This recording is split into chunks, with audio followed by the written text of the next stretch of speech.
అన్న ఇది మా పోరాటం మా జమ్మిగడ్డ కోసం అన్న. ప్రతి ఒక్కరు ఎవ్వరు వచ్చినా మా జమ్మిగడ్డని విభజించి పాలిస్తున్నారు. ఇప్పుడు దీన్ని కూడా 3 భాగాలుగా చేసిర్రు. మేము అందరం అన్నదమ్ములు లెక్క కలిసి ఉన్నాం ఇప్పటి వరకు. మమ్మల్నే విడదీసిర్రు. ఏ కార్పొరేటర్ వచ్చినా ఎవరిని అడగాలో మాకు తెలిసలేవు పనులు. ఈ కార్పొరేటర్ దగ్గరకు వస్తే మీది మా దాంట్లోకి రాదు, ఆయన దగ్గరకు పోతే ఇది మా దాంట్లోకి రాదు. మేము అందరం అన్నదమ్ములకు కలిసిమెలిసి ఉంటే మమ్మల్ని విభజించి పాలిస్తున్నారు. దీనికి ప్రతి ఒక్క పార్టీ వాళ్ళు కూడా వచ్చి పొద్దుటి నుంచి మద్దతు తెలుపుతూ ఉన్నారు. మాకనేది మాకు కావాలి. అప్పుడు తెలంగాణ ఉద్యమంలో మేము ఎట్లయితే పొట్లాడినామో ఇప్పుడు కూడా అదే స్ఫూర్తితోని ప్రతి ఒక్క కాలనీ వాళ్ళు వచ్చి మాకు అండదండలుగా మాకు కూర్చుని ఉన్నారు. ప్రతి ఒక్కరం ఇది మాది, మా ఇంటిది సమస్య అనుకునే మేము కొట్లాడుతున్నాము.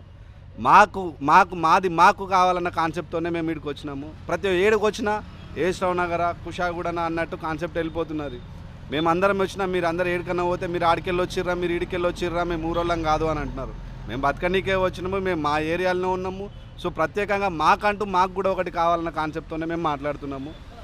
మాకు కావాలి. ఇక్కడ మాకు ఓట్లు తక్కువ ఏం లేవు కాదు. 24,000 ఓట్లు ఉన్నాయి, 18 కాలనీలు ఉన్నాయి పాతాయి. ఇటు పక్క కలుపుకుంటే ఇంకొక 7-8 కాలనీలు అవుతాయి. ఇటు పోతే పద్మశాలి కూడా ఇంతకుముందు ఇళ్ళనే ఉండే. ఇవన్నీ కలుపుకుంటే 30-35 ఓట్లు మాకే అవుతాయి. సో ఏమనంటే మీకు అర్హత లేదు, మీకు ఇది లేదు అన్న కాన్సెప్ట్తోనే మమ్మల్ని అందరినీ ఇట్లా విభజించి పాలిస్తున్నారు. సో దీనికోసం మాకంటూ ఒక ప్రత్యేకత డివిజన్ కావాలని మేము కోరుకుంటున్నాం.